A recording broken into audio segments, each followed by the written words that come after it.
Nobody beats Talking Joe, an international podcast. Brand new. Hey, we're talking brand new Joe. Hey, we're on a brand new show.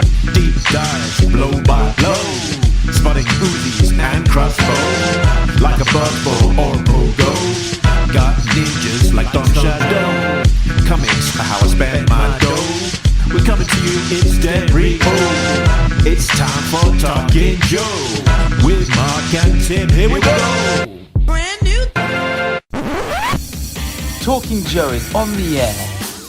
Hey, it's me, Mark, and welcome to Talking Joe, the G.I. Joe comics podcast and video YouTube thing as well.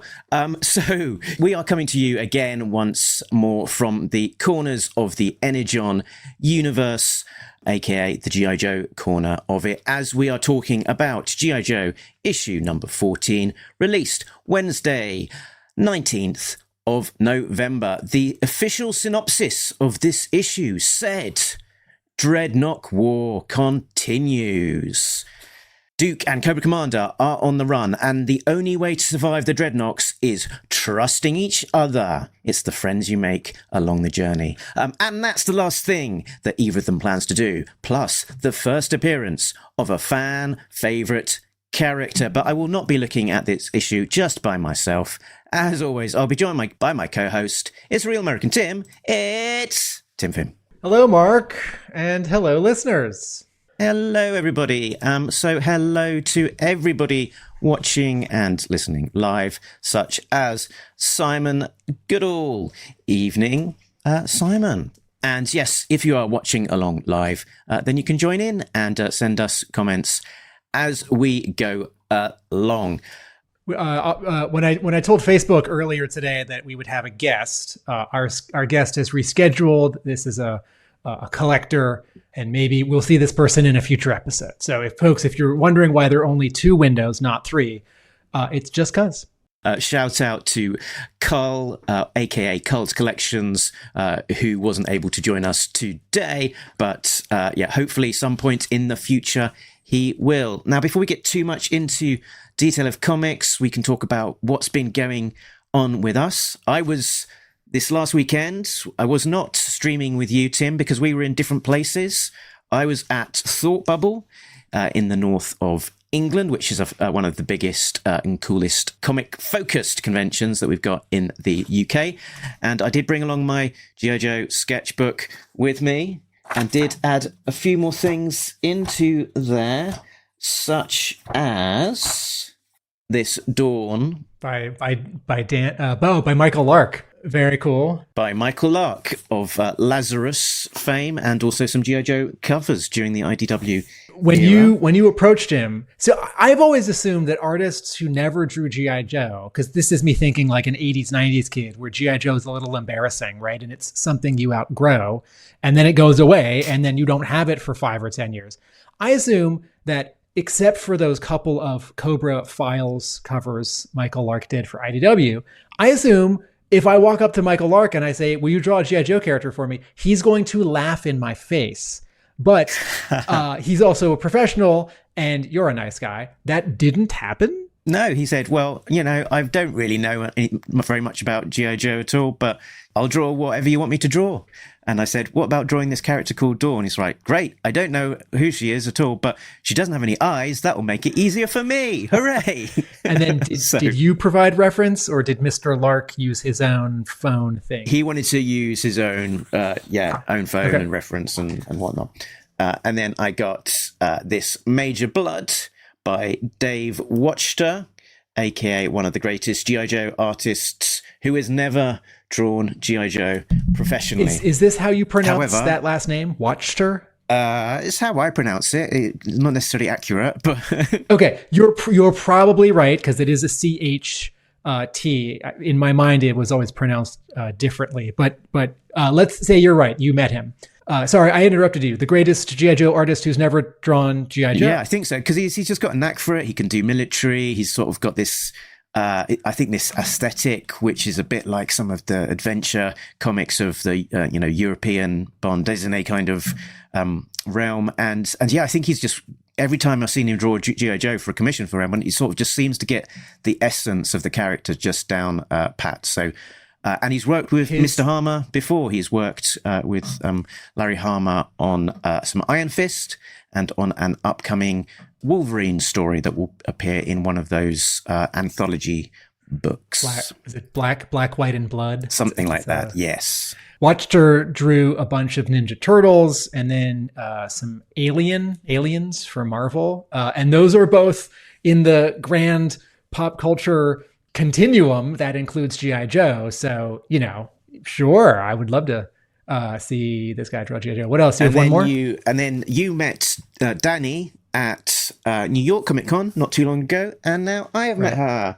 And she drew this quick Sharpie sketch of Jinx. So that was very cool. That's too.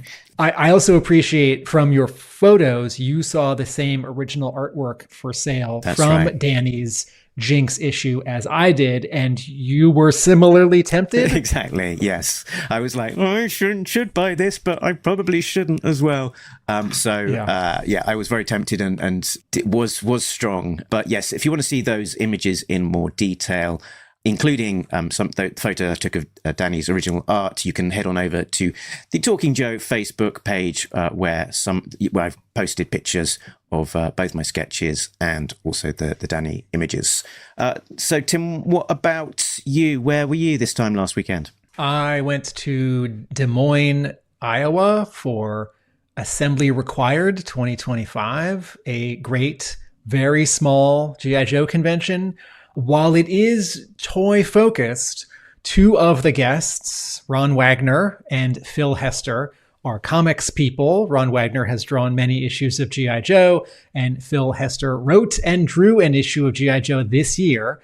They are both local to that state, to Iowa, and I moderated the panel with the two of them, and our plan is to turn that into an episode of Talking Joe very soon. I got the audio, and thanks to Mike Irizarry of What's on Joe Mind for getting the video. So, folks, you should be able to enjoy this both ways. I was there for part of Thursday, for Friday and Saturday, breaking it up into 3 parts on my blog. Part 1 has been posted. If you are allergic to my blog because the convention reviews are just too long with too many paragraphs of text, this one is as many photos as a normal blog report, but there is less text because I just decided to write less. And also, since this is my 4th year at the convention, there's a little less newness to it to sort of report, which actually just saves me time. Because when I get back from a convention, it's hard to spend 2 solid weeks resizing all these photos, etc. The trip was great, and yeah. Very good. So, yes, the website is arealamericanbook.com if you want to head on over to read about Tim's experiences and see his photos. But you've also got some other exciting news about your comics project. Yeah. So Mark and I have talked about this in a couple previous episodes. For many years, quietly in the background, I have kept a secret that I have been editing, producing, art directing, worrying, and fretting about a 4-issue miniseries written by Larry Hama and drawn by Mark Bright. And that is a beloved G.I. Joe team from the Marvel era. Boom is publishing this 4-issue miniseries starting in February. And our first issue got listed in the catalogs, in the online catalogs, just yesterday or the day before. So your comic book store can log into the Penguin Random House website and order this. Now, this is a comic book store term, FOC, final order cutoff, isn't for a little while. So the deadline to order is not yet. But if your store likes to order early or likes to see what's upcoming, this is listed. There are some variant covers. There's going to be a cover by Kari Randolph, a cover by Jamal Igle, a cover by Chuck Patton, and a pencils only cover. Some of these are harder to get than others. And we also, Bleeding Cool, the news and rumor comic book website, just yesterday posted the cover and 4 pages from the first issue as one of those articles, which is basically a press release rewritten as an article, which sometimes when I describe, I'm pessimistic about. But yesterday it felt like a big victory. And this is the final work of M.D. Bright, of Doc Bright, of Mark Bright. And so in addition to reuniting this G.I. Joe creative team of Larry Hama and Mark Bright, it's also just something drawn by him. He had mostly left comics around the year 2002 for storyboarding. So this is not just a return for his work, but a big return, because in total it's a little over 100 pages. Penciled and inked by him. The funny story actually is that I'm holding up the promo card. It's like oversized postcard, mini poster that was given away at New York Comic Con. Funny story actually, Mark. So behind me is this red backdrop. These are like sort of sound absorbing panels, sort of like push pin bulletin boards, and they just hide my printer because behind me is my printer. And for like 8 months, every time we've done an episode, it's just been sitting on top of my printer right behind me, mostly obstructed by these 2 red panels, is my printout of The Center Holds, my 4-issue miniseries with Larry Hama and Mark Bright, where this was what I printed out for myself earlier this year to do some, with the working title Untitled. Yes, with this version, the working title Untitled, and this was what I did an early proofreading pass on, and found a typo in that Bleeding Cool preview. So we've got another pass to do. Very good. Cool. So let's move on, I think, to talking about what is going on in comics and the Energon universe specifically. All around the skybound world, are you looking for some G.I. Joe? There's Autobots and Decepticons and creatures from the sacred ring. All we need is Energon, sweet Energon. There'll be Energon everywhere. There'll be robots swinging, aliens killing, and Decepticons in the streets. Yeah! There we go. So, G.I. Joe issue 19 and 20. Some of the details have been released in this last week for that. I imagine that if you are a watcher of... I'm not going to spoil it. It's okay, Tim. Come back, Tim. Come. I was going to say, I'm not going to spoil it now because it's all a bit fresh. If you're a watcher of the Full Force Weekly in a little bit, I'm sure he will be going through all of the details there. But they've released the covers for 19 and 20 with some interesting plot developments being hinted at. Without spoiling it, the artist listed on the front of those covers is Andrea Milana. So it's nice to see him back on the title. I'm imagining that he might be doing the whole of that arc while Tom Reilly is beavering away in the background on the following one. We shall see. Also in the last week was an interesting interview with Josh Williamson with Comic Book Club, which had a few little tidbits that I was going to call out. He's thinking long in advance. He's saying he's probably thinking about 2027 in terms of grand sweeps of where they're going, that there's a plan for every single character, and they want each character, as they're introduced, to have a bit of weight, and they don't just want to chuck someone in the background as a fun Easter egg. They want to actually sort of, really give a bit of a spotlight and pizzazz to each character's introduction, as we'll see this issue. Originally, Firefly was intended to be in Duke, just in the background, and he thought, actually, that's not doing the character justice. Let's take him out, introduce him later. Shall I keep on going, or did you want to interject with a thought? Oh, I'm on the one hand astounded that there's a 3-year plan or a 5-year plan, but that also makes a lot of sense because if you're a company and you get the license from Hasbro for a property like this, you get it for an amount of time, like 3 years or 5 years, and so the smart thing to do would be to outline something. So he's also sort of writing out of order a little bit because, for example, he was trying to get Tom Reilly ahead on the Dreadnok War. So I think he did a lot of the Dreadnok War first and then came back and did issue, number 12, for example. And he said that Tom Reilly, I think, had finished up the Dreadnok War, and he was saying he hadn't quite finished his next issue, the script for him to write. And Tom replied something like, "That's okay. I don't mind having a couple of weeks off. You don't have to give me the script right away." So, it's Tom Reilly started working on issue number 13 immediately after issue 6, and then moving from Dreadnok War to the next arc, which I'm guessing is issue 25-ish. Is that kind of a confirmation that Reilly will draw a third arc for himself? Yep. That is amazing. And he was also exclusive to Skybound as well, so it makes a lot of sense. I thought what that meant was that he would do some G.I. Joe and then they would put him on something, finger quotes, more important. Some new thing or some, Invincible tie-in, or I don't know. But maybe Mr. Reilly finds working with Williamson on this particular combination of, action and crazy stuff and character stuff to be just what he wants. Also of note, Williamson was enjoying having some different factions. So like having Dreadnoks as a faction in their own right and not just as a subset of Cobra, which is kind of how they were used in the cartoon, and having this extra Night Force team and the dynamics around that. And there was a sort of a question about a phase 2 of Energon Universe because, we're entering into year 2 and things are happening.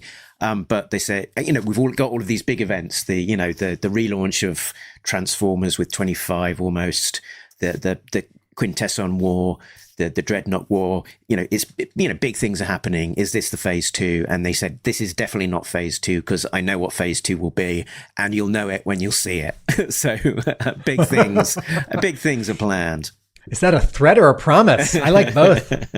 So Tom also talked, they also talked about Tom creating throwaway characters and vehicles. So he said it's you've got to make them cool, but not too cool because you have to keep on drawing them. So, don't make them too detailed, too cool because, you're going to keep on having loads of things, loads of detail to keep on repeating. And he also said that that a lot of this is set in the desert, big open wide expanses, which is quite unforgiving for an artist because there's no backgrounds to hide things behind. So it's all big and open. Or is it the opposite and you just have an open sky and some sand and you don't have to draw a bunch of foliage or like jail cell bars, right? Or like big city windows and doors and cars and skyscrapers. Some yes, some no. I think you don't have to draw all of the detail of the background, but if the scene is a massive expanse of vehicles chasing to Cobra Commander, then that's not something you want to keep on drawing every single time, and maybe you might end up using a lot of close-ups. Let's see. Tom said that he brought a Dreadnok cycle for reference, so that he could sort of have it from different angles. And Joshua said that he took pictures of his Thunder Machine toy to include in the script to kind of clarify, illuminate what something very specific that he wanted to do in the plot. I imagine it's something actually that we see in this particular issue. He also said that the Dreadnok War takes place over 24 hours, starting in the morning and running to the next morning. And it is called a war because it's big, so expect some escalation. And he talked about adding in the recap page into the last issue as a bit of a last-minute addition, and sort of talking about the fact that you can expect new readers at any time, and by having a bit of a sort of a bit of hype for a particular event, and including things like a recap page to make it more accessible for new readers, then that will sort of help against that standard attrition that you get with a comic book, where you start big and then just gradually lose. You've got to sort of keep on doing interesting things to top up your readership and keep the book accessible. So moving on to what else is going on in the Energon universe. So artist Marco Fodera has been sharing some updates on his social media, including Facebook and Instagram. And on screen at the moment is one of his takes on Roadblock from G.I. Joe issue 18. He said that he's trying to channel the spirit of Bud Spencer in the manner, the actor Bud Spencer, in the mannerisms of Roadblock. There, so we're talking about sort of a little bit podge, a little bit of cheekiness there, I think. And I think what we're looking at is pencils on paper, some inks on paper, and then scanned, and then digitally the rest of the inks on a tablet. Yep, I think you are right. So Transformers issue number 26 came out very recently, 12th of November. Appreciate that it's quite new and people might be a little bit behind on Transformers, so I won't show too much. Well, I won't show anything beyond this cover, in fact, at the moment. But if you are, if you want to experience the entirety of G.I. Joe in the Energon universe, you kind of need to be paying attention to Transformers, because there's some interesting updates. We've got a bit more general flag there.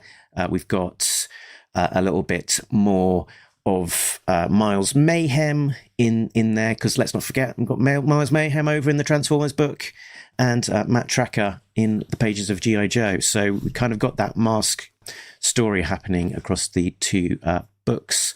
And beyond that, it's an interesting book, and all sorts of Transformers goings on. It's nicely written by Kirkman, with some great art by Dan Mora. Anything to add on that, Tim? No. And then Void Rivals is continuing on as well.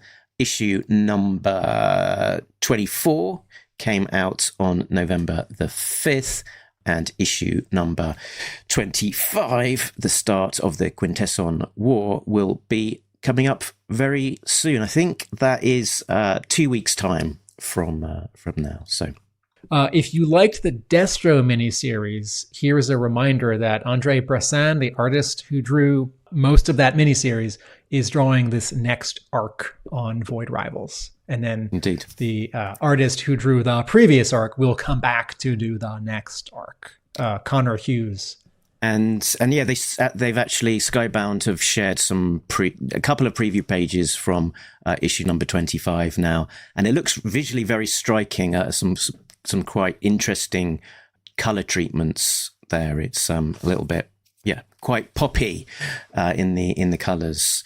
So I think that is me done in my tour around the Energon universe, which means that I can move on to G.I. Joe issue number 14, which is brought to us by writer Joshua Williamson, artist Tom Reilly, colorist Jordie Bellaire, and letterer Russ Wooton, as well as editor Ben Abernethy, publication design Andres Juarez, and production design Ashby Florence. Let's have a look at those things that they stick on the front of these books to try and lure us in. Let's have a look at the covers in the gallery. Cover A is drawn and colored by Tom Reilly. Duke and Cobra Commander are trudging through the desert. Behind them is Duke's red-orange Jeep. It's on fire. Blue sky behind them, yellow sand all around them. Both this cover and a page or two inside remind me that Duke is not only big, but he's bigger than Cobra Commander. I understand that Cobra Commander is slightly crouching in his pose here, But I do think that Tom Reilly is drawing a big Duke and a Duke who is a little taller and a little bigger than this Cobra Commander. This is a really sort of straightforward and striking composition. The logo is bright green.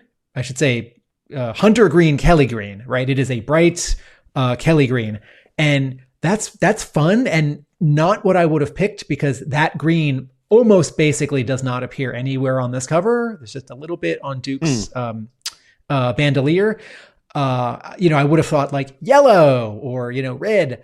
And I don't always understand why. I mean, I think in the case of many covers, many colors for a logo would work. I don't think there's always like one right color and the rest are wrong.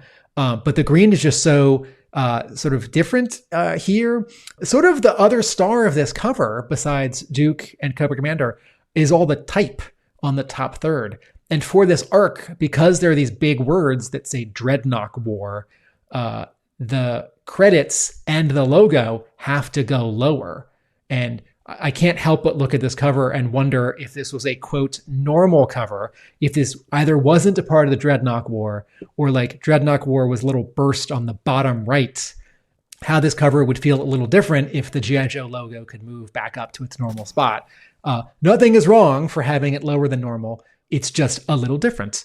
There's great body language, the way that Cobra Commander is slightly turned away from Duke, the way that Duke is scowling and leering down at Cobra Commander, even though they're both sort of trudging at us in kind of the same way. I was struck by this giant sort of light orange explosives or flares or food capsules or, bat belt grappling hook. I think they're Kinder Egg capsules. Kinder Eggs. Okay. Kinder Egg capsules. Can we not get those in the States? Because the candy and kids will swallow them? Sort of just ram them. Okay. So, because it's this little, it's 1, 2, 3, 4, basically 4, 5, 6 little like round bits of orange sort of in the middle of the cover. And I don't know if this has a name, but sometimes when I see a color image, there's some little detail, some little prop, which is a different color than sort of everything else. And it pops a little bit without being too distracting. And it fills me with a little bit of happiness. And that's what these do here. And it turns out there's a little bit of a Chekhov's gun here, sort of as a reminder. And what was the other thing I wanted to say about the cover? Oh yeah, Duke and Cobra Commander are handcuffed together.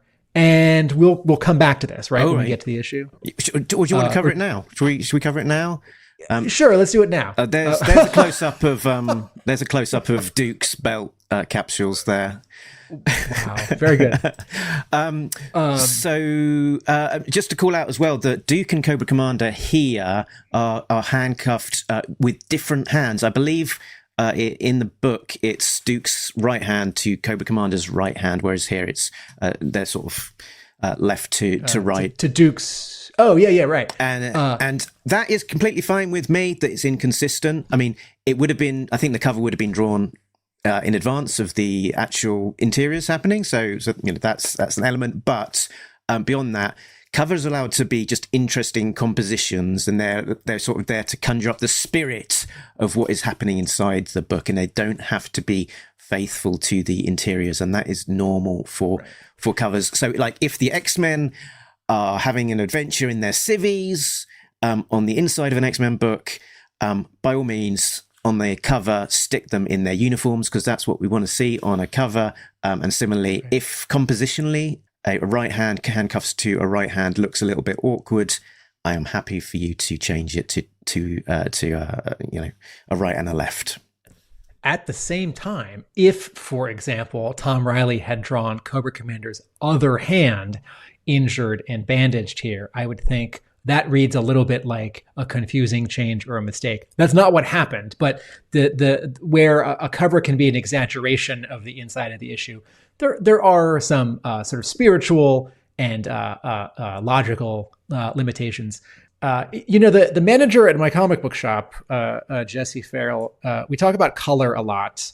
And he's made this point that in a lot of Spider-Man comics in the last 5 years, colorists at Marvel use what he describes as a very pink red.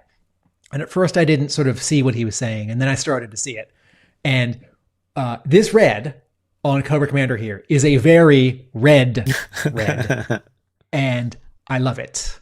Very good. Okay, so when this cover showed up in solicitations and catalogs a few months back, I thought, oh, it's the trope where two characters are handcuffed together, and it's like friends who are arguing or enemies who have to be literally stuck together and have to cooperate to get through whatever their adventure is.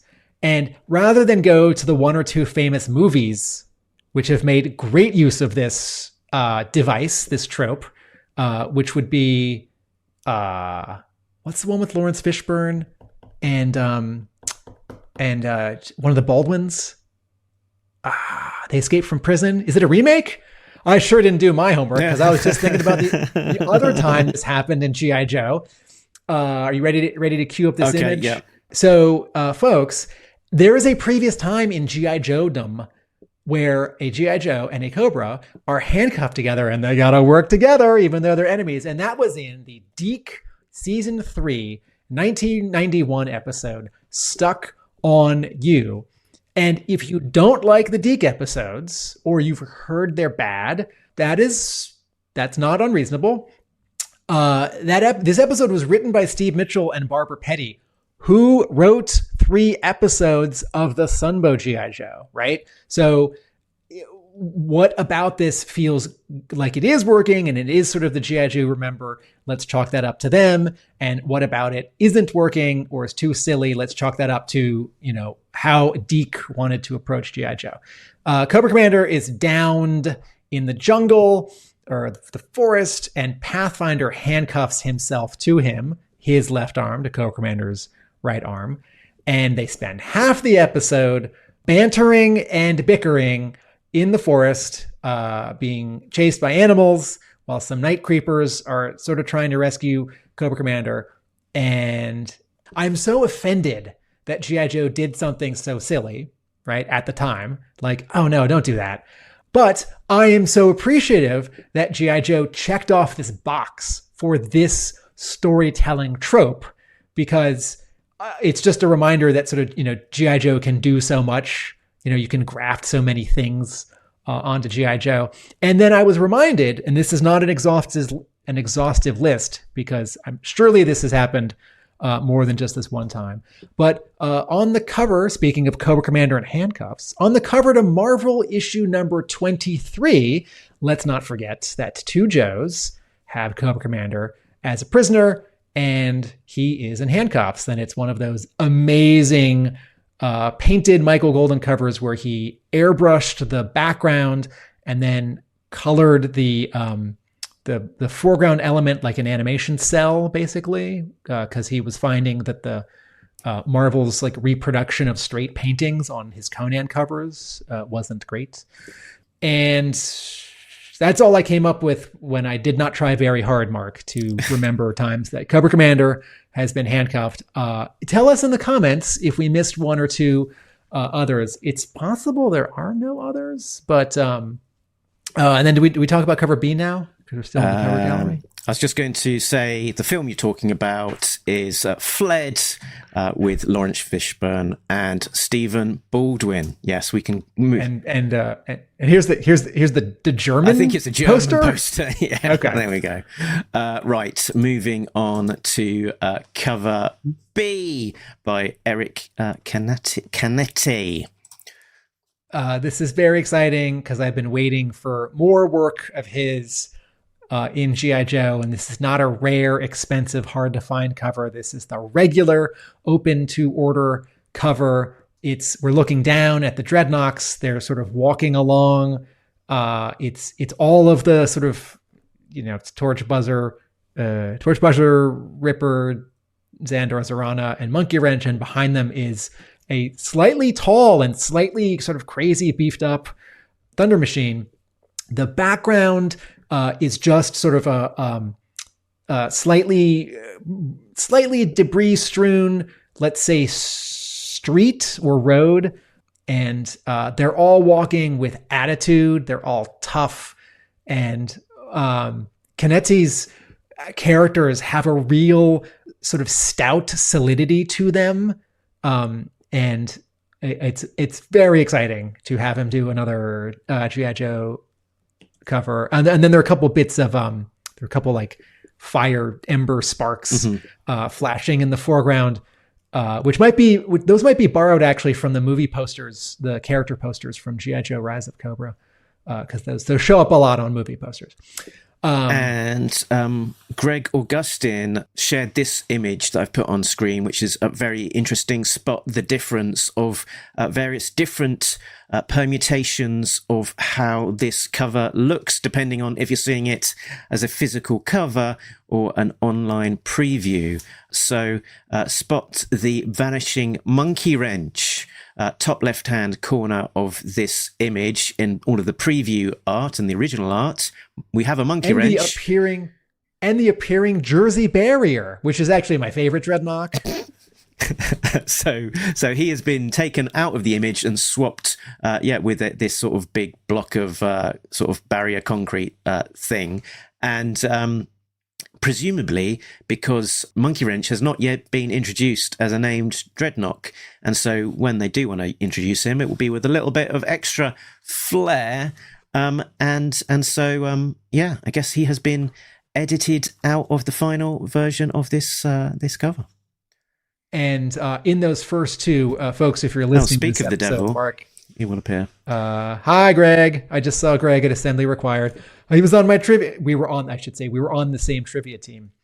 Mark's got a quartet of G.I. Joe issue 14B covers on screen right now. And another difference is that in one, Monkey Wrench is in front of the G.I. Joe logo, and in another, he's behind it. I can't actually tell the difference between the bottom two. It might just be that the bottom one is just more. Oh, or the bottom. Yeah, okay. The bottom one's a little bit more red. Mm-hmm. Yeah. That's what it is. And cover C. I was going to say that what struck me about this one is that I thought the art of Eric Canetti was looking particularly Chris Bacalo-esque on this one. But that is a good compliment because I think he is brilliant. So. Yeah, I can see that.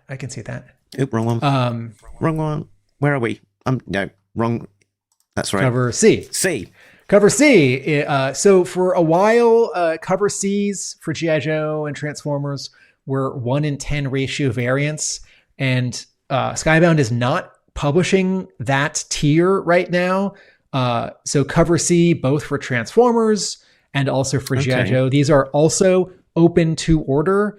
If your friend or your store or your eBay dealer are selling you these Ben Oliver Dreadnok face portrait cover Cs for more than cover price because they're 1:10 ratios, they are not 1:10 ratios. They are 1:1 ratios. Your store can order as many or as few as you want. This is Torch. He, as with the previous cover C and the next few, it's a headshot. It's head and shoulders. He's sort of grimacing at us. There's a sort of out of focus blue-gray background behind him that could be a wall or some gun debris stuff, with a lot of smoke between or haze between him and it. There's something really satisfying about how Ben Oliver is painting, or I think digitally painting or drawing and digitally coloring, the sort of fleshiness of Torch here and all the Dreadnoks, which puts me in mind of Glenn Fabry. And these two artists did not invent this sort of technique for like painting and coloring flesh, but it in the narrow confines of comics, this is a somewhat adjacent artists that I'm seeing. Well, what's interesting about these Dreadnoks cover Cs for this arc is that it really is just head and shoulders, and there isn't also then a little indication of their weapon of choice. We don't see like the tip of a flamethrower or a little tuft of flame or even any color that indicates flame. It's just the guy, which is a fun sort of refocusing on the character, because I sometimes, when I think of a G.I. Joe character, forget about sort of part of them in favor of sort of their gimmick, I don't know, if I'm thinking of Star Brigade Roadblock, I'm thinking, man, Roadblock is in a white and blue spacesuit, or orange and black spacesuit. And I forget, right, Roblox's a badass who carries a heavy machine gun and is a chef. Anyway, cover D, it's drawn by Jesus Marino and Adriano Lucas on colors. It's Xandar running toward us. He's holding a sawed-off shotgun in one hand, and I'm not quite sure, but another sort of shotgun. Shot-off shotgun in his other hand. And I don't know if you can really pull that off. I think if I'm okay with comic books and movies and TV shows having characters, jump further than people can jump and aim better than people can aim. But ever since some character in a movie, it might have been the Barbed Wire movie.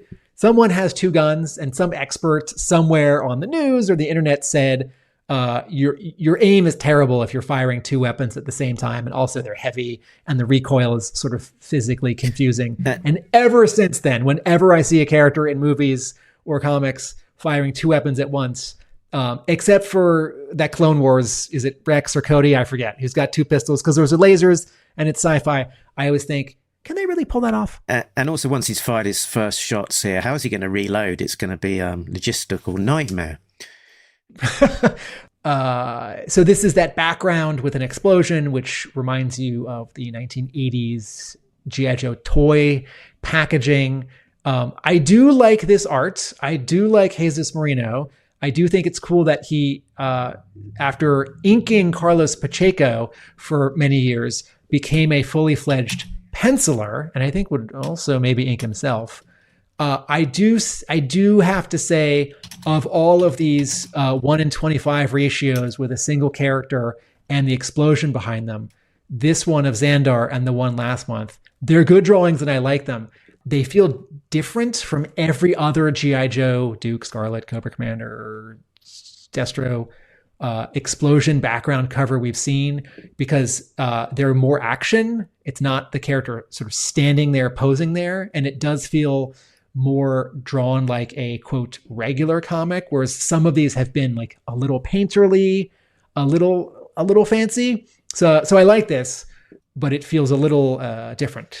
Cover E is drawn by Carmine Di Giandomenico, who's Italian, who's done a bunch of neat Marvel and DC stuff in the last 5 years.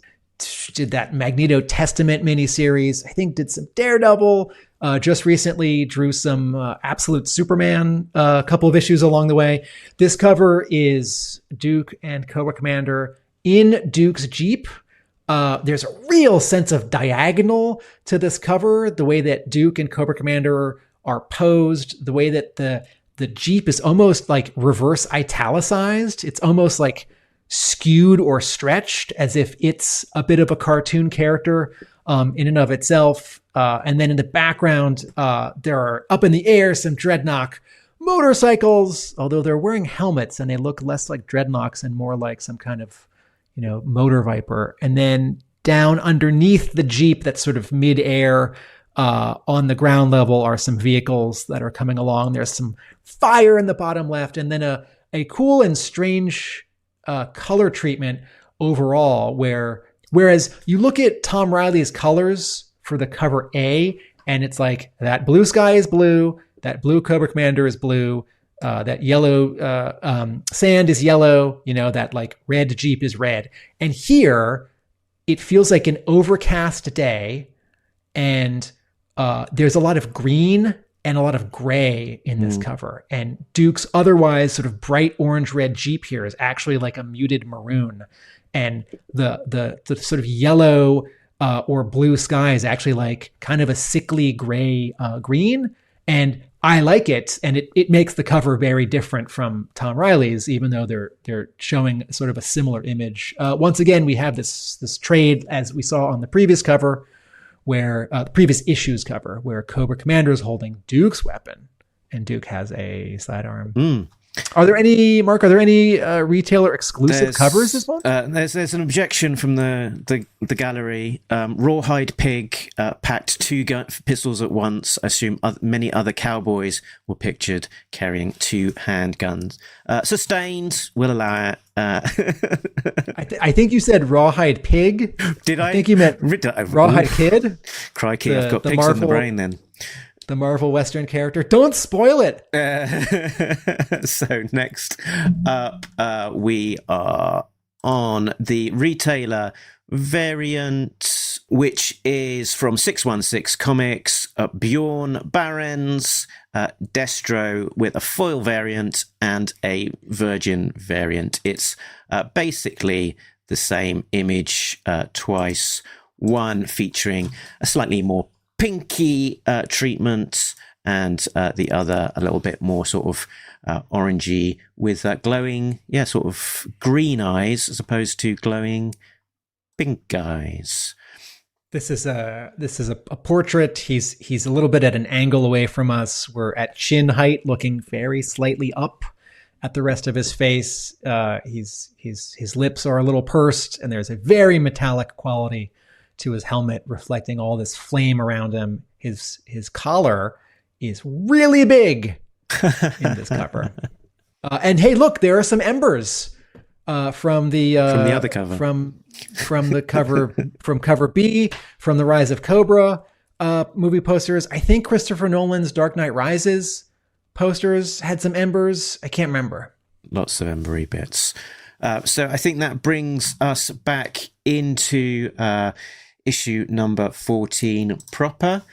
Just to bring us up to speed before I got too deep into it, I was going to do a little bit of a recap of some important knowledge from previous issues to carry forward into this particular one, which was the sort of the story of the Thunder Machine in the pages of G.I. Joe, the Energon Universe thus far. So it was introduced in Cobra Commander number 2 with Ripper and Buzzer, and then subsequently blown it up by Cobra Commander. And it sort of feels like in this world, Ripper is kind of the owner of the Thunder Machine. He says, as he gets blown up, he says, "My baby, I'm going to kill him. You mess with the wrong boys, weirdo." So, yeah, the Thunder Machine has previously been blown up, and poor Ripper's baby was, a casualty. So I thought I'd just remind us of that, just in case, because a year and a bit, it's a long time to hold all these the detail of these things in your old brain box. So with all of that said, let's get into a summary of what happens in this particular issue with a plot breakdown and a reminder that from this point onwards, we're going to be pretty spoiler heavy. So if you have not read the issue, you feel free to pause here, come back once you have done so. Plot breakdown. In Springfield, Destro reveals his plans to lead Cobra with some disbelief from his lieutenants and opening bidding to a cast of shadowy billionaires. At the pit, Hawk asks where the hell the G.I. Joe team are. Clutch and Covergirl are in the pit. Stalker, Risk and Baroness are in Chicago, looking at the wreckage of the Transformers battles there. And Duke is in the desert, but he hasn't yet checked in. Meanwhile, in the Chihuahuan desert, Duke and Cobra Commander flee the Dreadnoks in a jeep. Cobra Commander is released from his handcuffs and mows down the front line of a rookie Dreadnok attack. Ripper and Buzzer take the lead on the attack, and while Cobra Commander and Duke leapfrog from vehicle to vehicle, they are able to escape through a canyon, blocking the path behind them, but left transportless. As night closes in, the odd couple find a not at all spooky abandoned settlement. Cobra walks into a building, hearing a strange voice, a room full of pigs, and also a cinder block to his head. A giant man emerges from the darkness, saying to Duke, "Sorry about your friends, but my baby's gotta eat." Tim, what an issue. It just occurred to me. I think so. The babies, going to the final panel here, the babies are the pigs.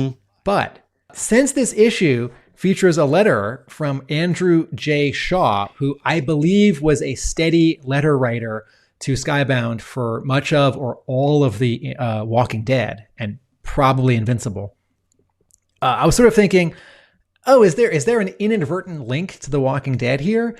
Does Road Pig talk about his cinder block on a stick the way that Negan talks about Lucille, the baseball bat with barbed wire? Because Negan says horrible things like, Lucille's hungry or Lucille doesn't like you. Anyway, what did you say? What a bananas issue? Yes, what a bananas issue. I'll mention Walking Dead things just while we're on the subject. That there's that page with the trailer with something written on the side of it. Let's see what's the actual word? Runaway. It says runaway, and that made me think of like The Walking Dead. Where they've got doors painted across for saying "Do not enter," dead inside, that sort of thing. So I was definitely put in mind of some of those Walking Dead horror type vibes in this issue. But please, Tim, continue with the direction you're heading in. So this issue, in the best way, feels a lot like last issue, where I think just about every scene in the last issue gets another sort of carry forward scene or scenes. There's a new element introduced, and I don't have the previous issue in front of me. Maybe one of those scenes didn't quite get carried forward. But for it being bi-weekly, for this being just 20 pages, not, 24? 26? This issue was really exciting and satisfying. I will just sound like a broken record here. I love Tom Reilly's art and storytelling. I love the fun things that Williamson gives him to do, and I love Jordie Bellaire's colors, and I will only spend 6 minutes on this episode pointing out specific examples of Jordie Bellaire's very cool colors. I'm just kidding. I may not say anything besides this. But pages 11, 12, or 8, 9, what am I talking about? I don't know. You're the one talking. There are 2 or 3 pages in this issue where Williamson has Reilly divide the page into many small panels for a like beat by beat or sort of moment by moment of fight and movement choreography with this battle in the desert, Cobra Commander and Duke and these Dreadnok vehicles, or Cobra Commander and Duke and this canyon. And it's so fun. And, I hadn't been thinking the last year, to Duke and the first G.I. Joe arc, like, oh, Tom Reilly is an excellent action artist. He can draw action. He can. I just hadn't sort of put him into that category in my mind yet. And I have artists who I sometimes think they're really, really good at action, right? You've heard me say Mike Zeck. You've heard me say Jason Pearson, my buddy Nick Nadell. When I say those 2 names, he's like, Mark Bright. And yes, Mark Bright, The Center Holds, coming from Boom Studios, starting in February. Excellent action artist. Tom Reilly, this issue is so much fun because of the sort of clarity and the pacing and the bombast of this jumping, shooting, punching, jumping again, throwing, shooting, exploding, killing. So, wow. Good summary. I think it's an incredible kind of action story, and having it going bi-weekly makes a lot of sense for a number of reasons. And I think a big part of that is if it is set over such a compressed period of time, if it's basically over the course of a 24-hour period, then having a 6-issue arc that just covers one day, but in real life takes you 6 months. That's a long time to be waiting, and just having that bi-weekly schedule, I think, just helps with that compressed period and sort of having just that momentum and the urgency of the story being helped by reading it at a faster pace. And for me, in the high level, over the top action, as a reader, you have to sort of suspend your disbelief a little bit. But it kind of reminded me of how I used to play with G.I. Joe toys, that you know, I wouldn't go that realistic, and sort of, you know, jumping about and somersaulting was, you know, part of just the play. And sort of, so this, you know, the joy of them sort of jumping about from, you know, from vehicle to vehicle, you know, it was a delightful sequence. And there was, you know, this is 2 pages of them jumping about, leaving one vehicle, coming to the next, that I'm putting on the screen. But it, you know, what incredible storytelling, and what a lot of just fun to the whole segment. And you could linger on this for any amount of time.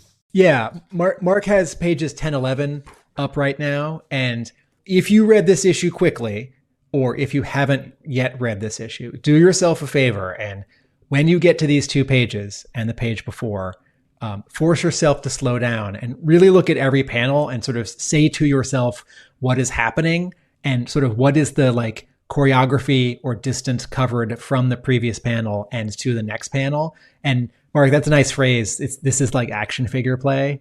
I mean, look at that first panel, right? Like Duke is jumping and he's saying, go, you know, commence. You were going to say? I don't know exactly what I was going to say, but yeah, we can kind of rewind a bit and maybe sort of talk about some of the different aspects of the issue overall. But a really interesting. Wait, go back. Okay, go back. While we're sitting on this 2-page spread, it's got one of those jokes that we've seen in TV shows and movies where there's this escalation, you know, like punch, kick, jump, punch, kick, jump, explode. And then the final 2 panels here, Cobra Commander lands on this pickup truck, or this Jeep pickup truck. Yep. And the guy who's driving it has a particular look. He's not quite as sort of tough and young as some of the other Dreadnoks. He's got a big mustache, and he's skinny. And Cobra Commander doesn't punch him or kill him. He jumps out. Right. So the scene has a little punchline at the end. And like, we have seen this done in movies and TV and maybe comics. But also there's something else happening here, which is, even though it is a 2-page spread, you do read it as left page first and then right page first. So Duke is doing all the things on the left page. Duke is on the top of the left page, which is this joined panel, and Duke is on the bottom on that joined panel. But the 9-panel grid on the left half is all Duke stuff, and the 9-panel grid on the right half is all Cobra Commander stuff. And as I opened the page, I thought, oh, these things are happening simultaneously. I'm going to read the Duke stuff first and the Cobra Commander stuff second. You could do a patchwork. You could do like 1 Duke panel, 1 Cobra Commander panel, a second Duke panel. Like Tom Reilly could have arranged these differently, or Williamson's script could have called out for it. If this was a movie, you could have all the Duke stuff and then show all the Cobra Commander stuff, or you could cross-cut. Both are good, both are fun. But just in terms of the graphical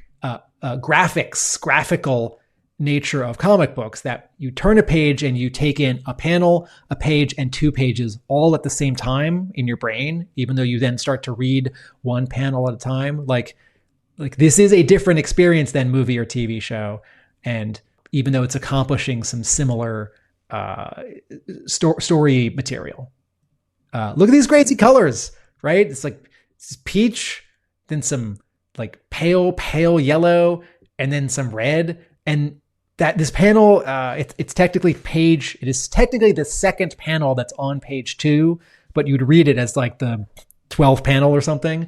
Cobra Commander, it's one of the little panels. Cobra Commander is like flying through the air and firing this gun, and he's shot one of these Dreadnoks who's on a motorcycle through the head and the torso. So like, oh my God, that's so violent. But also look what Jordie Bellaire's doing in the color. Like her colors are not literally where the blood is sort of exploding from this body. Her red, her like ink splatter red is much more evocative and less literal. And then it happens again on the next panel. And then, oh, so good. So pretty. So good. So fun. And this sequence here is just delightful, that as Cobra Commander sort of launches himself onto this dune buggy vehicle, one guy is shooting a harpoon at him up there. Then Cobra Commander is grabbing it midair, turning it around, and then shish kebabbing these three dreadnoks all in a row before then going on to stick the harpoon through, you know, the joists of the wheel and you know, jamming it up, making the vehicle stop very suddenly, shooting in the air, and using that to then just launch Cobra Commander through the air. And as you say, just land on this other, you know, this vehicle, this pickup truck vehicle with this delightfully caricatured kind of old guy in the dungarees who's like, yeah, jumps out, I'm not having this. And then they're reunited at the end of it. The two storylines, sort of 1, 2, coming to join them from that beginning point where they jumped off right at the start of that joined page. What a page! What a page, Tim. Can you go back to that 7th small Cobra Commander panel where he's launching from the dune buggy? Right after he's thrown the harpoon through these 3 dreadnoks and then into the tire, he's not just snagging the axle, I don't know what the word is, so that the tire jams and the whole dune buggy. Can you zoom in on that, Mark? Yeah. So that the dune buggy sort of flips forward. But notice what Tom Reilly does. He draws the tire sort of exploding and ripping off. So you see the hubcap or whatever it is, steel wheel thing. So even there's a little detail. And I can imagine a different writer and artist would give this panel a splash page or a double splash page. And then the artist could try and sell this page for a lot of money. And everyone, when they turn the page, like, oh, awesome. What a cool moment. It's like, slow down. Cobra Commander's going to launch right into the air. And that's cool. But comics are expensive. I want my money's worth. And this is just one more awesome moment in a fast-paced action sequence, and it gets a very tiny panel. And Reilly pulls it off. It's clear, even though it's very small. And it does feel that this particular issue, talking about the colours, that Jordie Bellaire is doing something a little bit different. Like it's all just a bit sort of slightly, the colours are a bit blown out. They're very intense colours across the patch. But then it feels like they're almost sort of like faded, like they've been sun bleached in some ways or stuff like that. So I'm, you know, particularly like this page here with Cobra Commander Brappin as he is beginning to mow down the Dreadnoks. It's such an interesting color treatment here that the colors. they just don't look like anything else that you would see. It's like all of this orange, the splodges, the purple in the background, and yeah, this sort of how would you describe it, Tim? Like this almost faded effect, the bleached out effect that we're almost seeing in some of the colors. So Mark is describing page 6 in particular. This page actually looks like Jordie Bellaire printed a color version of the page and then scanned it. Because the blacks on this page, like the blacks in Cobra Commander's boot and his collar and his helmet, they're not a pure black. There's some sort of noise, not like static, but like very, very subtle sort of gray splotches. It's not a pure saturated black.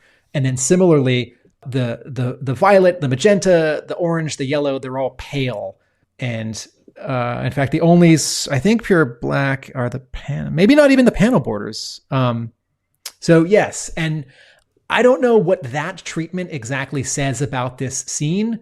It's not a literal or emotional accentuation or reaction. It's like, okay, there's a convention in comics where if something horrible happens, you knock it all out in red, right? Or if something shocking happens, you see a person and they're like, no, right? You knock them all in the background. That whole panel is yellow, right? Or if they get angry, right? It's all red. And some of that comes from in the previous century, 4-color printing got you technically 64 colors. Jim Shooter told us in practicality, it was fewer than that, but 64 colors. And so sometimes you would just randomly color something different just to create some variety on the page.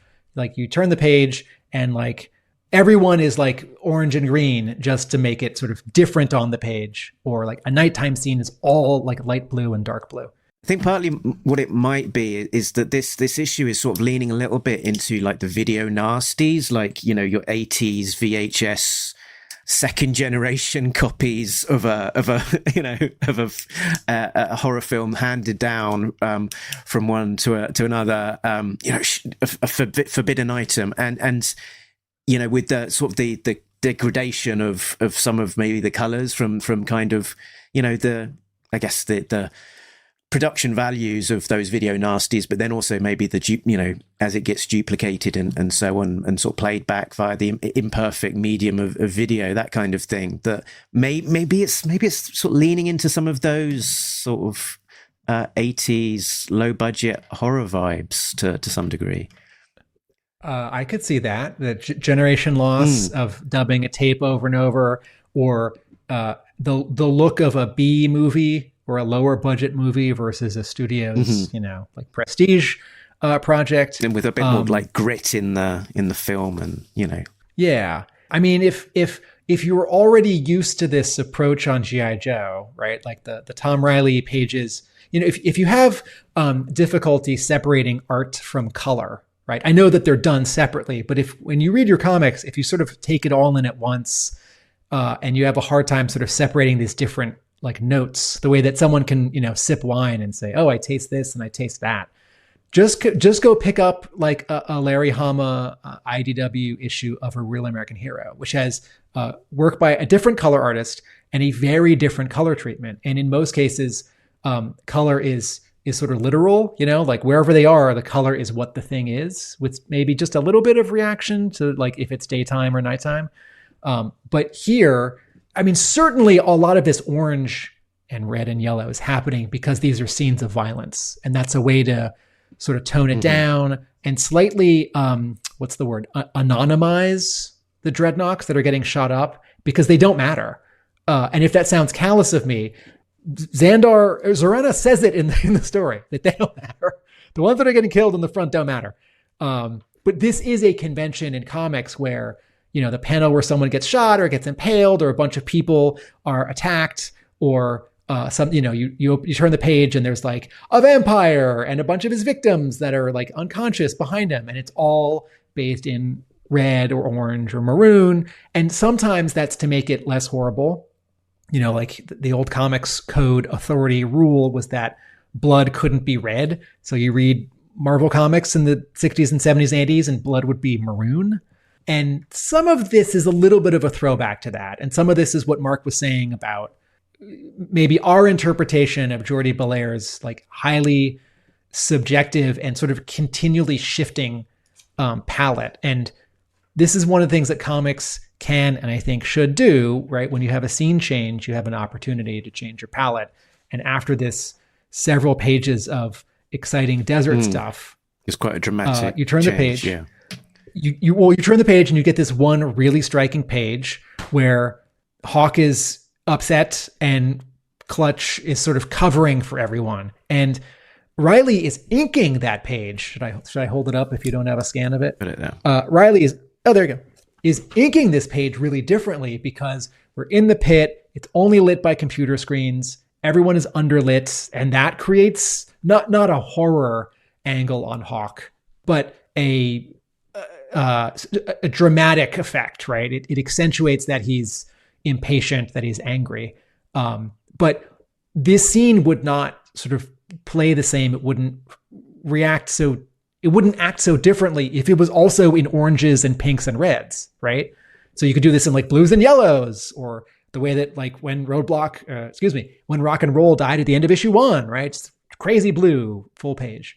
And let's linger on this page while we're on it then as well, that in this page we do have Hawk underlit, sort of asking where the hell G.I. Joe is. I've heard speculation that the way that Hawk is underlit to sort of accentuate his cheekbones and add a little bit of shadow there could be a hint as to a character who is also known for having black around his eyes.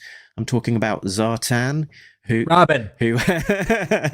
let's not forget has been hinted to be on a mission. So expect him to be disguised as someone. Front leaders, I think, are potentially Hawk or Flag, but I'm gonna call it Zartan is Hound. You're welcome. He's very talented. So yeah, the in the pit there, the pit, I guess maybe is the pit being developed. It has been worked on lots. So it's got some high tech screens, and Hawk is walking along this gantry. So it's looking a little bit like the galley of a Star Destroyer, is it? Where you've kind of got people walking up the middle, and then these sort of banks sitting underneath. And this window, this big screen at the front, is that the screen looking out into space, perhaps?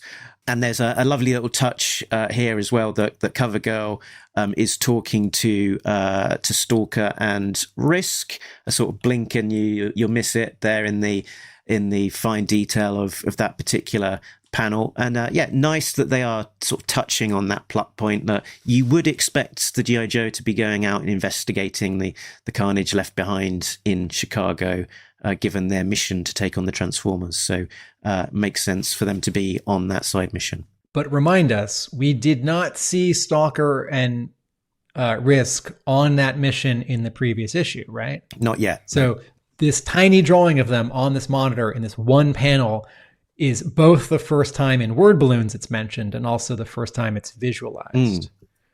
Barking Fridge says the Terradrome in the animated movie had a similar pit of televipers when Pythona attacked. Should drop down. Yes, she's running along a catwalk and she throws her like smoke bombs on either side and they fall down and knock out all the guys down below.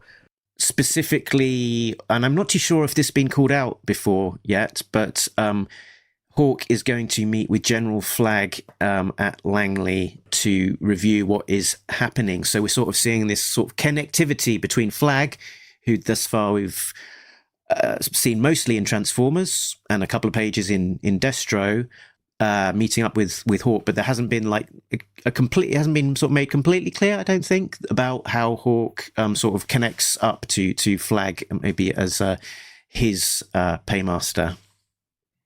And I think what you're saying is we have not seen Hawk and Flag in the same room together. We have not seen them talk. We have not seen them communicate over a video. Yeah, or even like Hawk call. say, "Oh, I've got to talk to Flag because he's the boss," kind of thing before. Right. So I think maybe that's becoming a little bit clearer here as well. We don't know how many stars these two generals have in this continuity. I think at current it is a General Flag and a Colonel Hawk. So right. Hawk Thank is the less senior of the two. Okay, so Flag has between 1 and 4 stars. And I don't know if this is still true, but in the 80s, my brother told me that you could have a 5-star general, but only during wartime. Okay, so on the next page, and we're going to jump back to the beginning because the first 2 or 3 pages are worthy of our inspection. I was going to try and see if I could find my copy of Transformers 25, but I don't. It's down there somewhere. Number of stars should be on here, right? On his shoulder lapel thing. Yeah, I think so. Although, the guy writing this G.I. Joe book is not as much a stickler for that. So if it doesn't show up, or if the artist doesn't get it right and the editor doesn't see it, the writer might not sort of catch it in a like proofread stage, and I'll forgive it because this is also the G.I. Joe where they're alien robots. Okay, so while we're talking about scenes that don't involve Duke and Cobra Commander, shall we flick to the sequence with Destro and the Cobras? Yeah. So, all right. So this first page, I just want to point out, if you are one of those artists who centers everything and your teacher or your friend says, don't center everything, learn the rule of thirds, And then you're like, no. But artists like Frank Quitely and like John Cassaday are always centering things. And then I show up out of nowhere and I say my teacher thing, which is like, okay, you can break the rules after you learn them. And then I disappear. This is a page where Reilly is mostly centering everything. And yet it's not so precise that it draws too much attention to itself. It doesn't flatten the page because there is still depth. And part of that is the subtlety of everyone's poses, right? Like if Chameleon was just straight on and then Blood and Mercer were just straight on and she was in the center, that would look flat and distracting. But there's so much depth to how Mercer's turned away from us, right? And then even the second panel, right? Like Destro is subtly turning away from us or starting to turn toward us. So the thing that really struck me about this scene is on the second page, Mark, unless you want to talk about this first page further. No, that's so. I mean, the first page is interesting in terms of just the reaction of the Cobras. That it's the follow up to Destro sitting upon the serpent throne and saying that Cobra Commander's away and he's taking over, and Major Blood's reaction. What are you talking about, mate? What makes you in charge? All will be revealed in time, Major Blood, once our dear commander is away. And then he's got a meeting to attend, and sort of, Mercer is like a little bit dubious as well. Boss, don't you think this is a bit premature? We don't know if Ripper did the job. Let me go and find a body first. Fortune favours the bold, Mercer. And I am never one to turn down a fortune. Watch, learn. So I think as readers, we're like, yeah, Cobra Commander is definitely going to get away with it. And he's definitely going to come back. And there's definitely going to be consequences of some description. This little mini sort of Cobra Command sub-level that is gathered here are the ones that are more loyal to Destro. Let's not forget that Major Blood was a mercenary working on behalf of Destro. Chameleon is sort of Destro's paramour, let's call it, and Mercer is Destro's lead goon. So these are people all loyal to Destro, but also having a little bit of sense of dubiousness about what's going on here. Look at all of the subtle work that Tom Reilly is doing on the third panel here. So he's not drawing every line to separate the steps on this staircase. He's drawing the overall shape, and then right at the edges on the left, you can see the little bit of the sort of sawtooth of like rise, run, and then these two bold, like thicker white lines, one on the left and one on the right, which I don't know exactly what they are. If it's like a panel in the wall, or it's just a cool design elements, and then subtly, where all of that black ends in the top center of the panel, he draws some hatch marks to show that sort of it goes from black to like black that's illuminated, and then he leaves open that sort of white space in the top center of the panel. So Destro is leading them up to a light source, and on this final panel, it's starting to be teased because he says, watch, learn. But then look what Jordie Bellaire does. The bottom part of the panel is this very, very light peach, pink, orange. And then the shadow is this green, but it's a green with like a lot of blue in it. And Reilly doesn't, that I can see, specifically designate where the light source is and where the shadow is. Bellaire might be sort of backtracking from the next page, sort of what the light source is doing. Or there may be a note that I don't see in like the margin, or like in Tom Reilly's digital file, like a layer that he can turn off. But then you turn the page and you see the like conspiracy from Captain America, the Winter Soldier, or from did Secret Invasion have the same thing? Anyway, I'm kidding. You see 8 power brokers, business people, world leaders, and Destro says, in the past, I've sold you weapons. And I thought, okay, these are not, like, if this is an episode of G.I. Joe, the cartoon from the 80s, I would say, oh, these are world leaders and Cobra Commander is going to threaten them. But this is a business transaction because Destro is a business person. Yeah, this is like a global elite cabal secret thing going on. And then Destro does something that I don't think has ever happened in G.I. Joe. And he says, Cobra is open for business. How about we start the bidding at 1 billion? And I thought, oh, this is new. Because in G.I. Joe stories before this, either Cobra is like selling its services sort of piecemeal. Like you can buy some Night Ravens and Condors. You can buy a Terradrome and we'll like set it up in your property or deliver it to you. Or Cobra is like conquering on its own because Cobra Commander or Serpentor wants to. And that's the comic book and the cartoon. Here, all for this page, all of Cobra is for hire. All of Cobra is a mercenary army. And we have, armies for hire in the real world. And there are more of them now, at least in the US, than there were because, military service in the US is voluntary and the US has needed to send troops into places and like the regular armed forces aren't big enough. So like hires out to subcontractors. But there's this like really startling turn here that I think if I'd been reading the issue a little too fast, I would have missed. Like, oh yeah, Destro's making a deal. Like, oh yeah, Destro's like offering Cobra services. Like, no. All of Cobra is for rent. And if Cobra Commander didn't come back, and I'm sure he will, this would set the whole story of G.I. Joe and Cobra on a really different path. Because the version of this we've seen in the past is Zartan and the Dreadnoks are for hire. It's like, no, Zartan and his gang of 6 guys. Like Cobra can hire them to do a thing. Like we need you to break this person out of jail, or we need you to like cut through this chain link fence and blow up some jets. But like you could have a story now where one of these 8 power brokers, one of these cabal members says to Destro, okay, here's $1 billion. And let's say none of the other ones bid and the final price is $1 billion. And Destro says, well, what do you want? And this person says, I want you to invade this other country, and points to someone else on the screen or like points to a map.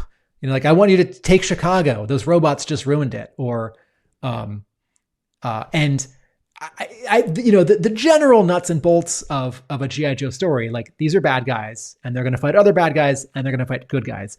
This will feel familiar, whatever happens. And Cobra Commander is definitely coming back. And Destro's, I don't think, going to be able to do this for long. And maybe as a part of this, plan into 2027, this is planting a seed for like a version of the Iron Grenadiers.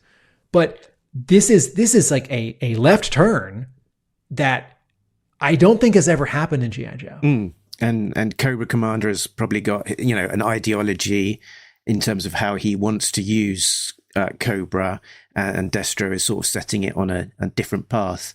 But there's also an ambiguity here as to what Destro is putting up for sale here, that he's offering a symbol, one that can strike fear and violence on any target, that Cobra is open for business. How about we start bidding at 1 billion? And I imagine any reader could interpret this in different ways as to what is actually being sold here. Is Destro attempting to just up and sell the entirety of Cobra?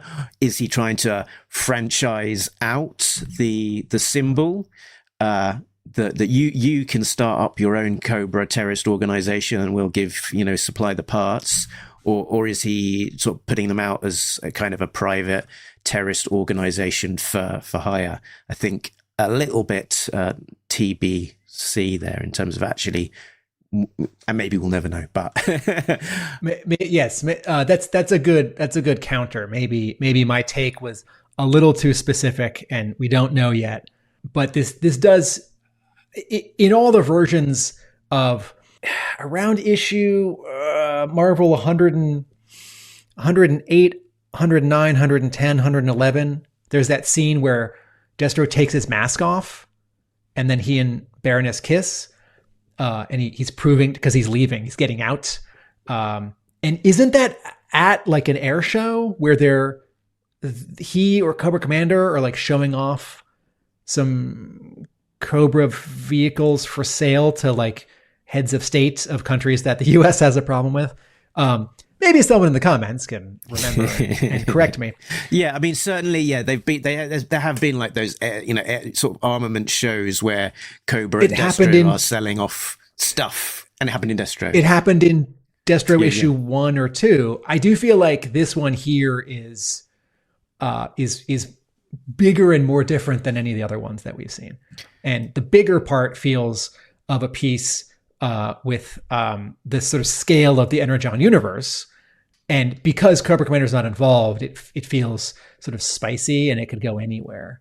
Barking Fridge says, I think Destro is trying to create cells in various countries to expand Cobra's reach. That's an interesting thing. And if you want to grow fast, if you've ever watched the film The Founder about the story of McDonald's, that if you're going out and you want to actually build every single restaurant yourself, that's going to be slow and expensive. But if you go out and you get people to give you money to join up and make invest in making the restaurants themselves, or Cobra terrorist cells themselves in this case, that could be a more profitable and quicker way of expanding. I did have a question about this page, which was you got a lot of interesting faces there on that screen. I did wonder if we were meant to, if to what degree some of these might be inspired by other characters or ideas, if there's anything that potentially we might recognize there. It's a bit of a question mark in my mind as to whether these are just interesting anonymous faces from the a fairly randomized Guess Who board, or is there anything more specific there? I would like to play a G.I. Joe branded version of Guess Who. I would like someone to start working on this right now. Does your character have a mask? Right? Does your character have a dog? Does your character have a mustache? It's like, well, half the Joes had mustaches. That's a good question. We can come back to this. My general reaction when I saw this page was, this is supposed to feel international. Like, it's not like 8 Americans, captains of industry or like military people. And it could feel like a mixture of heads of state and terrorists and business people, tycoons. None of them jump out at me as someone that might be someone who we sort of already know from like larger past G.I. Joe. There's one more thing I want to point out on this page so that I can leapfrog back to a cool thing during the Duke and Cobra Commander fights.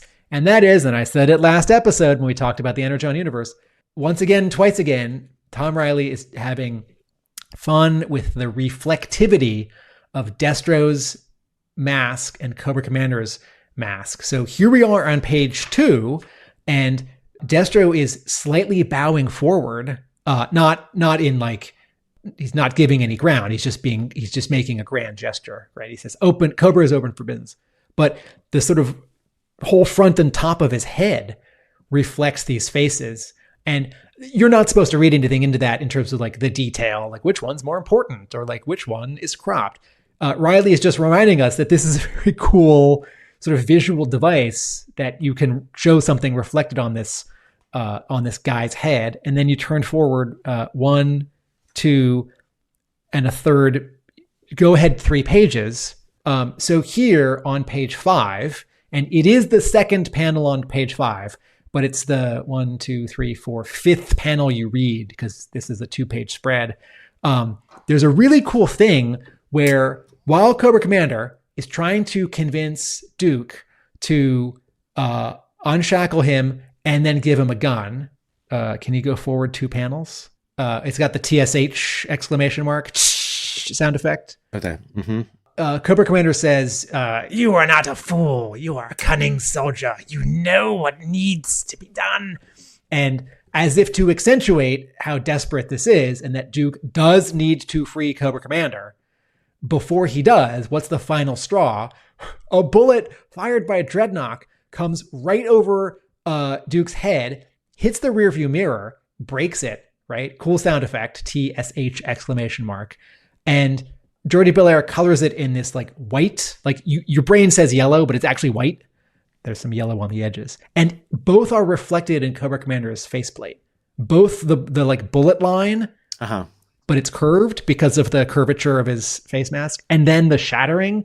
And that's just a cool visual. And you think about all the times in G.I. Joe animation that something was reflected in Cobra Commander's faceplate. And I think it's once in G.I. Joe the movie when he sees Pythona run past and there's a close-up to show that he sees her. But then he says, no, not this way, this way, which as a kid was always slightly confusing to me, but I do think it's staged pretty well.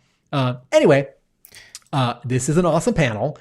And it's another example of Williamson and Reilly and Bellaire making magic in lots of small ways that support all of the big action and page turns and like character surprises, right?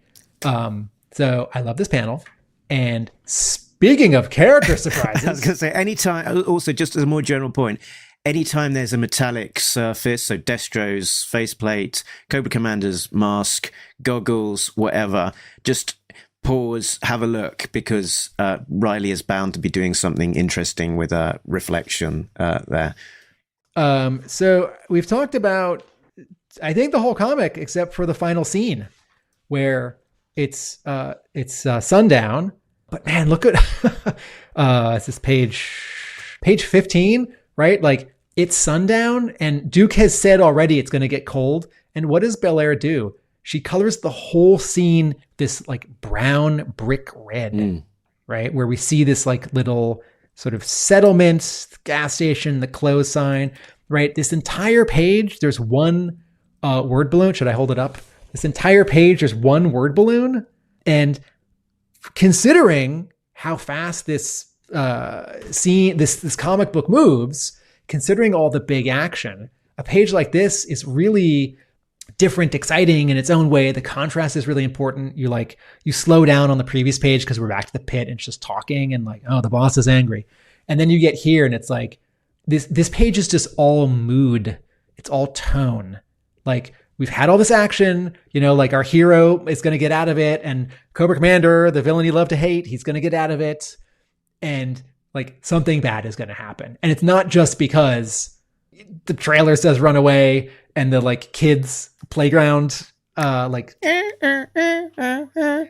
horsey thing on a spring that the kid like makes go back and forth. But just the decay of it, the abandonment of it. And then you see this hint, which is like something is bloody. Like a blooded sheet or something that is sort of just hanging out. Yeah. And I'm sure when, Williamson turns in his page for the script, he's thinking of Robert Kirkman's long Walking Dead, association at Skybound, other people along the way. And then you turn the page and you get sort of the counterpoint to the cover, which is they're still walking. The poses are really similar. They've switched places left and right. That doesn't matter. They're no longer handcuffed. It's not the like dangerous sun-soaked desert day. And I'm not quite getting like it's cold. I kind of feel like a reasonable choice if the feeling here was cold, this scene would be done in blue, light blue, medium blue, pale pink blue. I don't know, but the red says anger, passion, dead, zombies, blood, death, murder, road pig. But and then at the bottom of the page, Reilly does it again. Cobra Commander sees something, and we see that he sees it because it is reflected in his faceplate. He doesn't say, "Look over there, Duke." He doesn't say, "What's that abandoned house with the open door?" He doesn't say, "I see a window at the top right." He just says, And the is italicized. Right. And this isn't a huge thing. This is just a small visual storytelling thing. And then we get a signature style of lettering, Mark. On the next page, as he goes into this, spooky house. Page 17. We get, spooky dialogue balloons with this long trail coming through to the door. Are you here to play with Donald? You can't play too rough. He'll get upset. It is a lowercase font, And since Road Pig in the covers and the Tom Reilly like character design art had been teased, I immediately thought, oh, I bet that's Road Pig, because back in the Marvel run, right? Some folks may forget. I sometimes forget.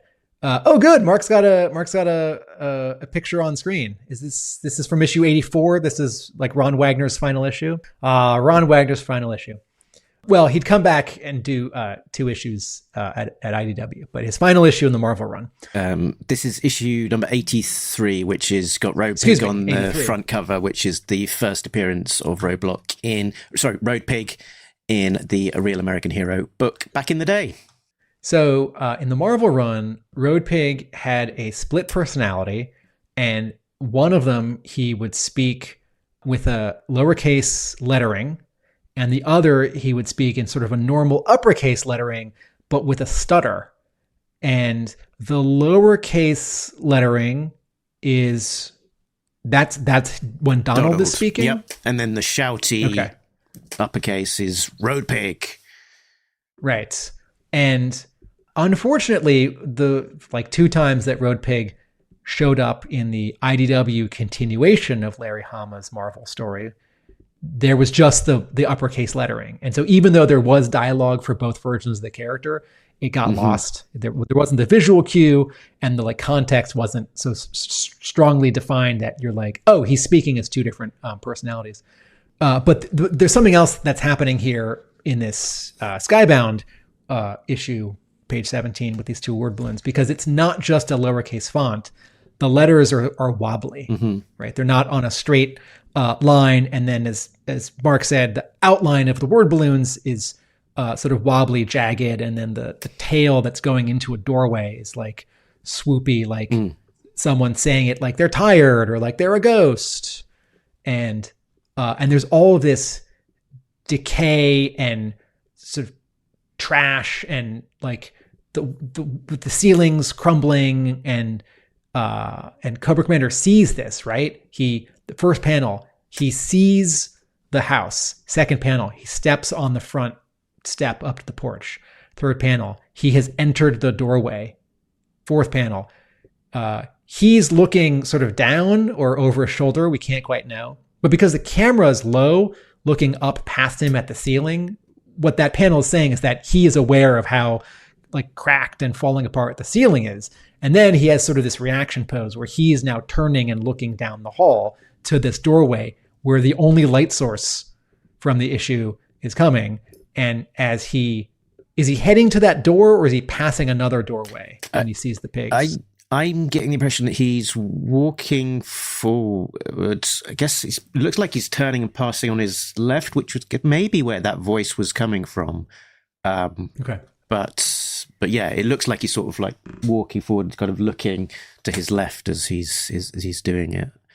And the pigs are asleep. They're alive and asleep, right? At first I thought, oh, they're dead and they're rotting. No. And then I thought, no. One of them has its mouth open, and one of them has its ears perked up a bit, and one has its like snout a little bit open, and all that stuff on the bottom is like their food and their waste or some mud. Yeah. It's not like, this is not, I just read an issue of The Walking Dead a couple days ago. This is not like zombies and like zombie guts. It's just muck. pigs. Yeah, pig muck. Pop fact, while we're talking about Donald, the character of Donald was named after Don DeLuca, a former Hasbro design director. There you go. Just a little bit of trivia there for you, Tim. Okay, yes. His file name, Road Pig's name is Donald DeLuca, and he's from Michigan. There we go. So, yes, Hama has referred to, it's like, oh yeah, there was a year or two where like every G.I. Joe guy, they just like redid the name, or they like said they're all from their actual hometown. So like there was a year where like every G.I. Joe character is from Rhode Island. Yeah. And that's not what I was trying to do. I was trying to spread them out. So that might be that. And I noticed an interesting sort of comparison as well in terms of the voices being used for Donald and Road Pig here versus the ARA kind of usage, and sort of Donald, the Donald personality in ARA was a much more kind of loquacious, flowery language, as if someone is trying to talk in Shakespearean almost. And here it sort of it seems a little bit more like a split personality, like an inner child or creepy inner Victorian abused child or something that is going on. Yeah, that is sort of we've only got a couple of word bubbles to go on here, but that's my initial take. And then page turn. Crack! What a page, Tim! Oh man, that is full concrete cinder block whack to the head. You can see the helmet is sort of going in. It's cracking down. There's a splurt of blood. That's got a hoit. Yeah, and actually, now that I'm looking at it again, in the previous arc and in the Energon Universe special, we were saying Andrea Milana's art really agrees with Tom Reilly's art since he's, drawing the book now. Mm-hmm.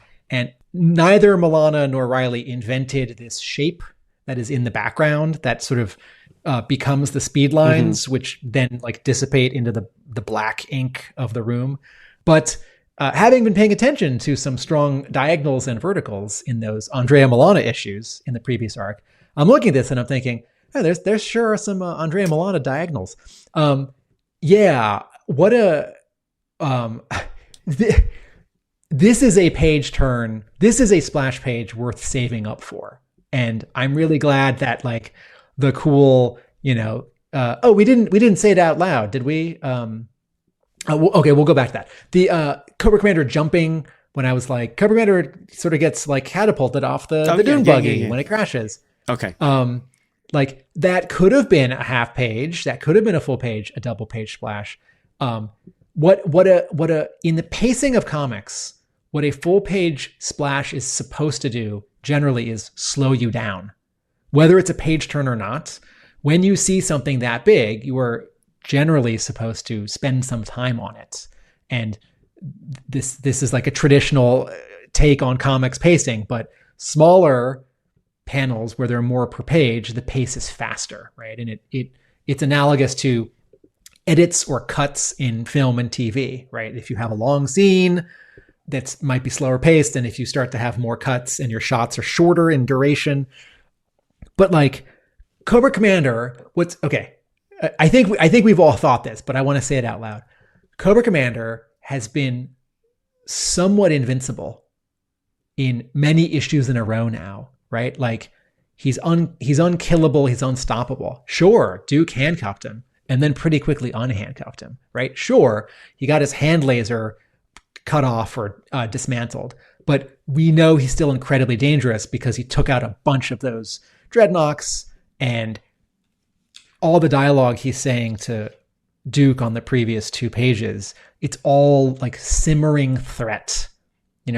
Duke, you and I are very similar, and I'm going to get out of this. I'm going to somehow be victorious. And then you turn the page and there's this surprise reversal, and I don't think Cobra Commander's dead, and I don't think he's going to be taken off the board for 5 issues or 10 issues, but he is going to be, I think, not conscious for the next issue.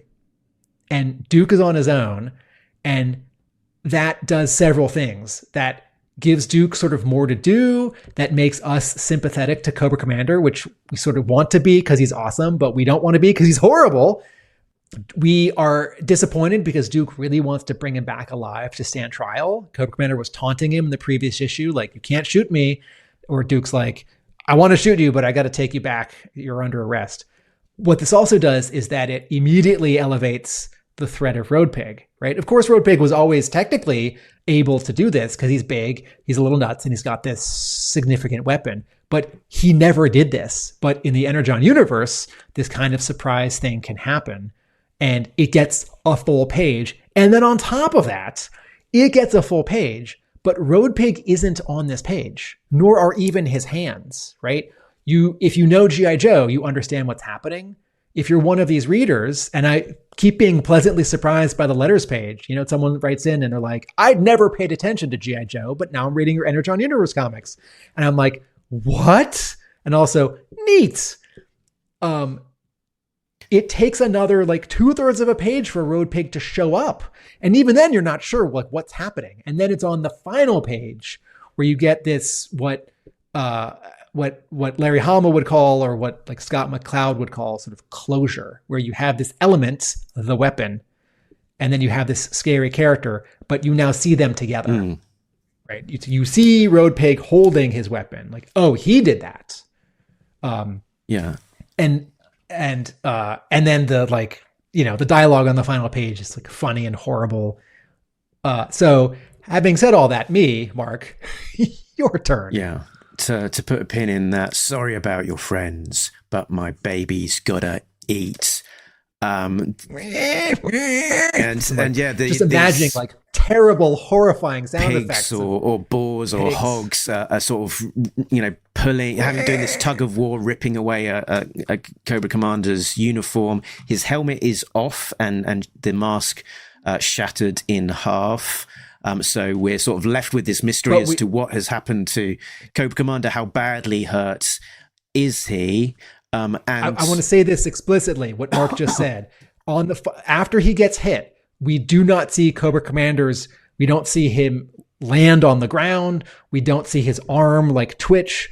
On the final page, we see a scrap, 2 big scraps of his clothing and a chunk of his helmet utterly shattered, but it's not like on his head or hanging off of his head. We don't see a bunch of him on that final panel, like off to the side, slumped over and like in silhouette. We don't see him.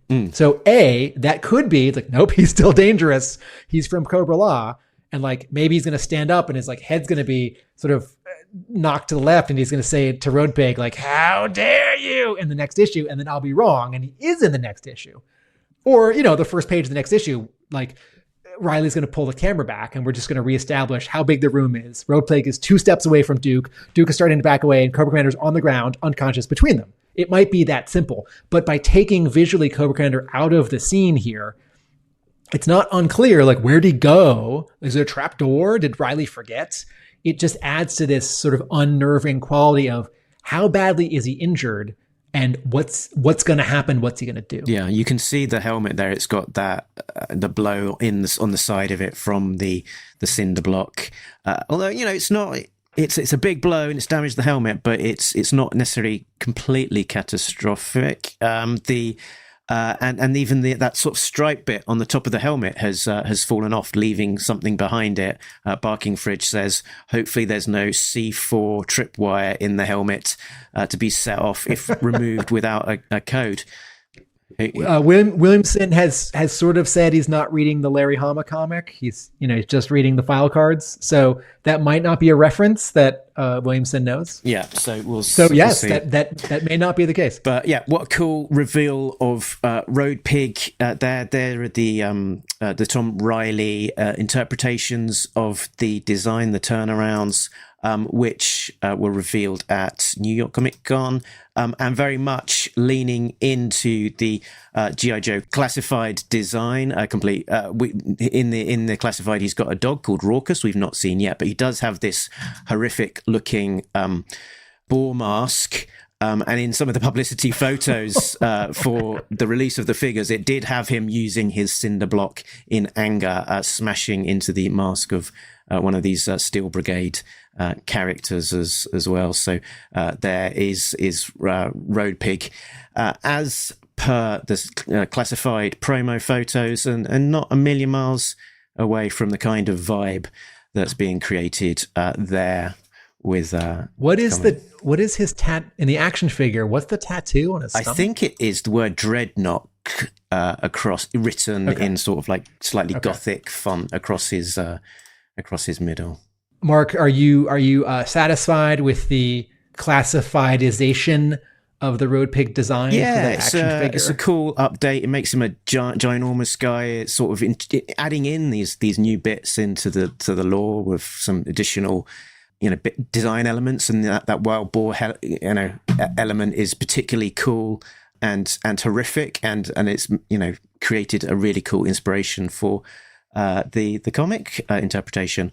I've put on the screen a real life Road pig from the finest. I believe this guy is called Tank, and he certainly looks like it. What a great real life interpretation of the character Road Pig, and for no other reason to share and just go, that it is, really, really cool.